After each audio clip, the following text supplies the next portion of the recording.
Bon, ok, regardez ce gameplay 2 secondes. Vous avez sans doute remarqué le chronomètre. Le jeu en question c'est Céleste et il est clair dès les premières secondes de jeu qu'il est prévu pour le speedrun. Parce que ouais, Céleste c'est un jeu créé par des speedrunners pour des speedrunners. Aujourd'hui je vais vous parler de ce que je considère comme la plus belle run de tous les temps, le record du monde Any% de Céleste. Mais avant tout, je dois vous expliquer la base du jeu. On contrôle Madeline, une jeune fille en quête de challenge qui souhaite gravir le mont Céleste. Elle a une bonne mentalité et si vous connaissez pas le jeu, vous allez voir qu'il est tout aussi beau visuellement que par son histoire. Mais pour ça, je dois vous parler des 3 mécaniques principales qui vont aider Madeline. Le saut, le grab qui nous permet d'escalader les murs et le dash qui nous booste dans la direction souhaitée. On peut en faire qu'un seul jusqu'à ce que Madeline retombe sur le sol et ça se remarque à la couleur de ses cheveux. La mécanique la plus importante, c'est le super dash ou l'hyper dash. Elle nous permet de gagner de la vitesse et de garder un dash en stock pour être le plus rapide, ce qui est littéralement le but d'un speedrun. Vous connaissez les mécaniques de base du jeu, maintenant il est temps de passer à la run. Déjà, elle se fait en Any%, donc il faut finir le jeu le plus vite possible, peu importe la manière. Le jeu commence par le chapitre 1, la cité abandonnée. Ce premier chapitre est là pour nous initier au jeu. Le niveau introduit la mécanique des cristaux qui va nous suivre tout le jeu et qui, quand on les touche, nous font récupérer un dash, même sans avoir à toucher le sol. Les plateformes qui accélèrent quand on est dessus vont permettre à Madeline de prendre beaucoup de vitesse, ce qui va être très utile dans la run. Il faut aussi esquiver les pics car ils nous tuent si on les touche, logique. Le niveau étant l'introduction, il est assez simple à terminer et au sommet on retrouve un mémorial en hommage à toutes les personnes décédées pendant leur ascension. Madeline s'embarque dans une sacrée aventure qui risque d'être difficile, puis elle allume un feu et s'endort.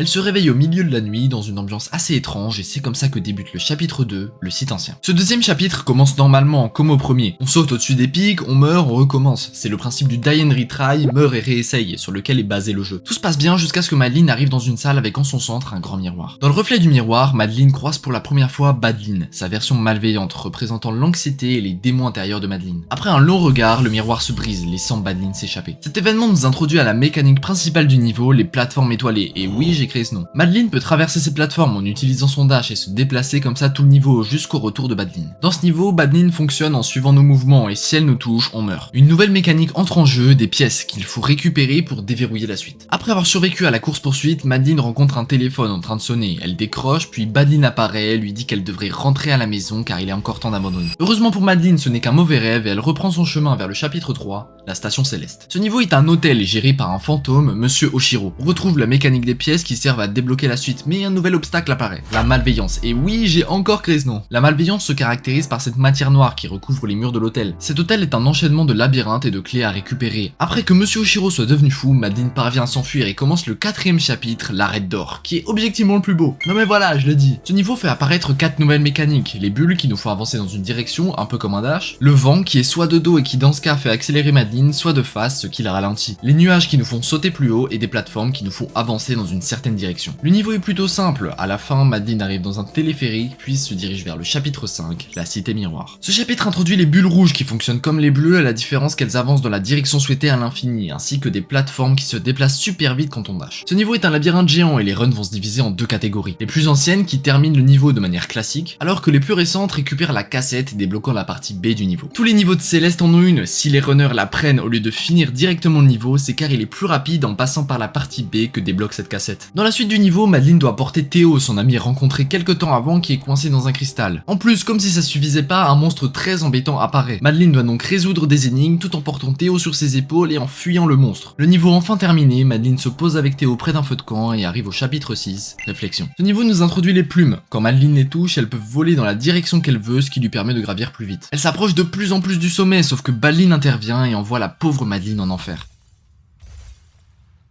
Ah oui, il est lent ce lait. Dans la caverne, Madeline va rencontrer des sortes de cubes qui avancent quand on dash dessus, ils vont être très pratiques pour se déplacer. Après avoir regrimpé, Badline ressurgit et commence un combat de boss. Ce combat est très long et assez technique, malgré ça, Madeline lui met une raclée et la tue. C'est faux, Madeline a littéralement aucun ennemi et pardonne Badline pour ce qu'elle a fait. Maintenant qu'elles ne font plus qu'un et que Madeline a débloqué un dash supplémentaire, il est temps d'attaquer le chapitre 7, le sommet. Ce chapitre n'introduit pas de nouvelles mécaniques, mais il utilise toutes les anciennes. Les décors changent au fur et à mesure qu'on monte en altitude jusqu'aux 3000 mètres où le niveau se divise en 30 parties. Madeline parvient à arriver au sommet, profite de la vue et la vie est belle. Maintenant que vous savez ce qui attend nos runners, passons à leurs travaux qui ont duré 6 ans. Le premier record du monde posté sur Céleste a été réalisé en 1 heure et 8 minutes, ce qui est plutôt bon pour un jeu sorti il y a à peine un jour. Le même jour, la barre des 1 heure est déjà détruite avec un temps de 55 minutes 07. Bref, je vais pas vous faire un compte rendu de tous les records qu'a eu Céleste, je vais directement aller dans le plus intéressant. Laissez-moi vous parler de deux joueurs, TGH et YoshiPro. TGH, il s'appelle Jay, et je vais continuer de l'appeler comme ça d'ailleurs. À la base, c'est un streamer Pokémon, et son but c'est de s'améliorer tout en s'amusant. Jay est très fort en speedrun, il est par exemple top 1 sur Link's Awakening. Pour YoshiPro, on en sait beaucoup moins, il est plutôt discret, et c'est une caractéristique très présente chez les runners de Céleste. Un mois après la sortie du jeu, Jay signe un temps de 35 minutes 32. Oh my fucking word, dude. We did it. We fucking did it, dude. YoshiPro va lui 2 jours plus tard signer un temps de 35 minutes 27. Là, une véritable guerre éclate entre les deux joueurs qui vont se rendre coup pour coup.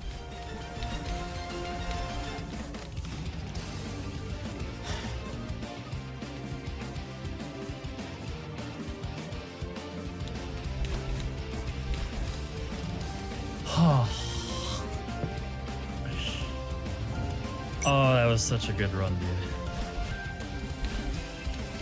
Yes! Yes!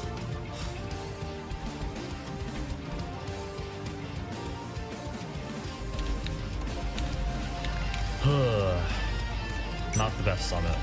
Like, fucking, okay.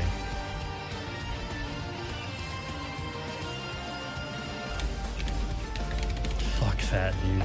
Oh my god, I can't believe that shit.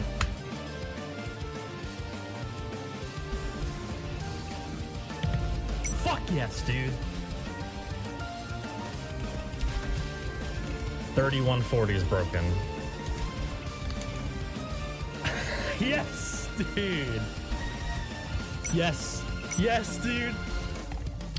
Well, it wasn't the best 3000 ever. Là, ça y est, Jay a gagné la guerre. Pendant plus de 6 mois, Jay va battre ses propres records en boucle. Il règne littéralement sur la catégorie jusqu'à atteindre un temps de 29 minutes 35. Il va tenir 5 jours. Oh, c'est bien.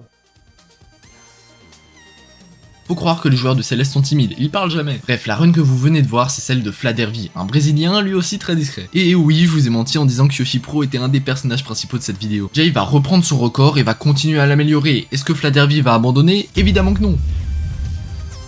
We skipped it. We skipped the 2850s.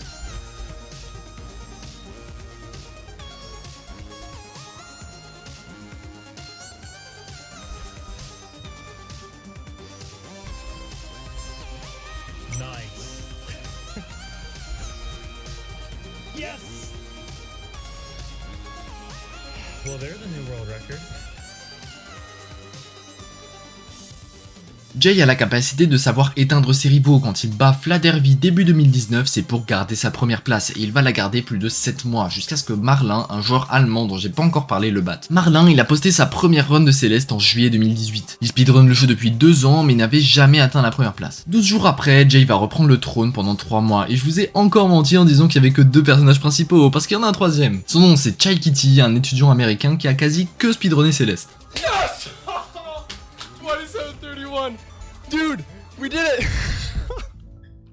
Nos 3 protagonistes vont se reprendre les records chacun leur tour. Même si très vite, Chai Kitty va être dépassé. Le 1er avril 2020, Marlin semble hors de portée et va signer un temps de 26 minutes 57. C'est bon, il a gagné la guerre. Son record va durer longtemps et je vous propose donc en attendant que vous vous abonniez, que vous likez et commentez la vidéo, ça m'aide énormément, surtout que je vise les 10 000 abonnés cette année. J'ai aussi un serveur Discord, donc pense à aller y faire un tour. Et en bonus, si tu me donnes ton mail dans le premier lien en description, t'auras peut-être des vidéos en avance, je pose ça là. Après 6 mois à la première place, le record de Marlin va être détrôné, puis Marlin va le reprendre. Bref, vous avez sans doute compris, il n'y a pas de personnage principal dans cette histoire. En vérité, si. Laissez-moi vous présenter Secure Account, un speedrunner disposant d'autres records du monde sur Pokémon Donjon Mystère. Oui, Céleste et Donjon Mystère n'ont rien à voir et ça prouve que Secure est très fort au jeu qu'il touche. Secure, c'est quelqu'un de très discret, comme tous les autres joueurs de Céleste d'ailleurs. Il a une chaîne YouTube où il poste ses runs, il stream sur Twitch où il s'entraîne au jeu et c'est à peu près tout. La chose qu'il démarque des autres, c'est sa jeunesse sur Céleste. Sa première run a été postée en 2022, là où Marlin ou même Jay jouent depuis 5 ans. Secure, au moment où il prend le record du monde, ça fait seulement 7 mois qu'il a speedrun pour la première fois Céleste. Dès le début de 2023, il devient numéro 1 sur Céleste, mais il va pas s'en contenter, son but c'est de faire le meilleur temps. Il va battre 4 fois son nouveau record du monde jusqu'à arriver à cette run.